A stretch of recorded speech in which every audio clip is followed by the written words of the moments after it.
It's Matt for breakfast on Spirit 1026 Headland. Good morning. That was Rick Springfield and Jesse's Girl. Paul Dempsey. Now, I'm sure you recognise the name, being an integral member of rock group Something for Kate and one of the country's most talented singer-songwriters.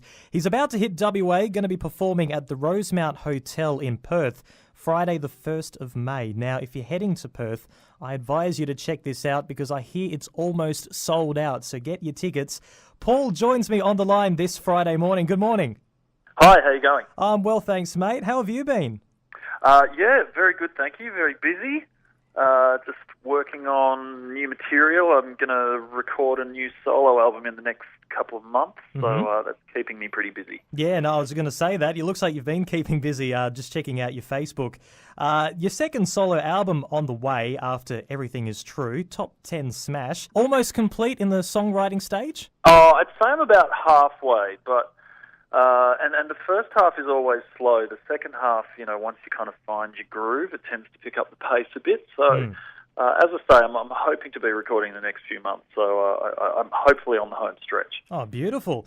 What's been your major influence and what's been inspiring you throughout this journey on this album?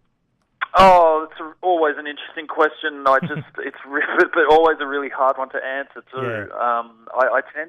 My songwriting tends to be a process of trial and error and sort of fumbling in the dark a little bit. I never quite know what I'm writing about until, I kind of get sort of a bit of the way into it and then something starts to come into view and then suddenly you kind of know what it is. Yeah.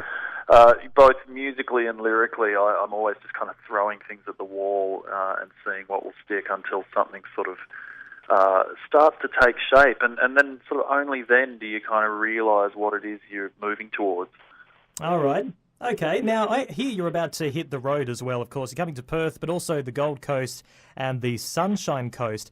Is that a way, I guess, to road test your songs before that final recording stage? Have you ever toured and then thought, I'm going to scrap that, wasn't really what people have liked, or you don't really care about that? Yeah, I'm not so concerned about the audience reaction. I mean, I think it's difficult for any audience to really fully appreciate a song on first listen anyway. So I don't put too much weight on, whether it kind of makes sense straight away to the audience. I think our stuff probably takes a few listens really anyway to kind of really, to kind of get it. Yeah. So it's more about me sort of putting the pressure on myself to have the songs ready to go so that they're kind of in good enough shape for me to actually get on a stage and play them. So just kind of having those little deadlines of upcoming shows is just another thing forcing me to get things finished. Yeah. And I guess looking back at these tour locations while you're still trying to get things finished, very nice spots, like I said, Perth, Gold Coast, Sunshine Coast, some very sunny locations across the country. Was that your plan? Yes, it was. Look, it's also partly because I have played in most other capital cities relatively recently, so I just wanted to sort of try and hit some places that I haven't been to recently, and I don't think I've done a solo acoustic show in Perth. All right. For over 10 years. I've done a few in Fremantle, but I don't think I've ever played a solo show in Perth in a really long time anyway. So it's nice to make it back there, and obviously Golden Sunshine Coast. I mean, it's going to be nice in May to get out of Melbourne and yes. you have to have a sunny weekend. Yeah, exactly right. And talking about the beautiful parts of the country, up here at the Pilbara, got some amazing weather around the southern winter months too. Now, you said you were a bit long overdue. Would we ever see you up here soon? I certainly hope so.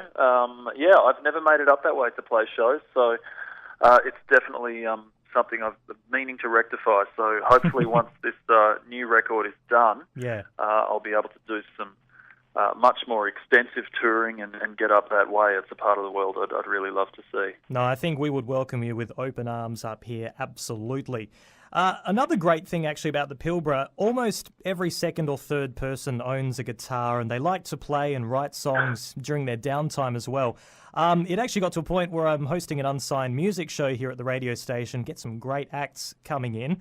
For the up-and-comers who are listening, do you have any advice for them, particularly if they want to get their foot in the door?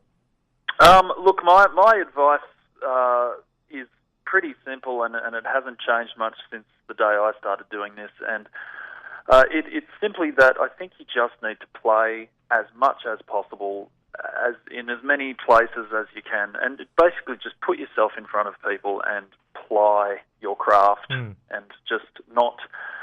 I talk to a lot of young musicians who are trying to kind of knock on doors in the music industry, or trying to have some kind of breakthrough on the internet, or trying to have something go viral, or trying to get the attention of record company people. And I just think that that's all completely secondary to actually just getting out there and playing your backside off. And if you do that really well, and if you do it long enough and hard enough, then all the other stuff will come to you. But I think there's just absolutely no substitute for actually just being a working musician and getting out there and playing, and not trying to not trying to like be on the radio or have all the other stuff too soon. I think you got to get out there and work at it first. Couldn't say it better myself. I've got Paul Dempsey on the line right now. This is The Script and No Good and Goodbye. Spirit 1026. Good morning. Spirit 1026 Headland, that's the latest from The Script, No Good and Goodbye. And I have Paul Dempsey on the line from Something for Kate. Now, Something for Kate, I guess you're in a bit of a great position where the band is still active and you're still active doing your own solo stuff as well.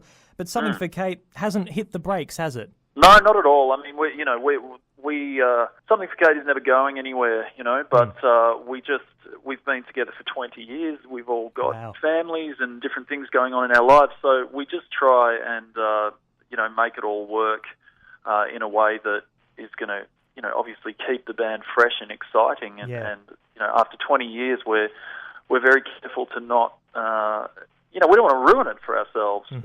It's a beautiful thing, and we want it to be as much fun as possible when we're doing it. So I go off and do solo stuff here and there, and it gives the band a break, but it means that I get to keep sort of doing what I love and keep exploring different musical avenues, and then after a while, we're always kind of itching to get back together and make another Something for Kate record.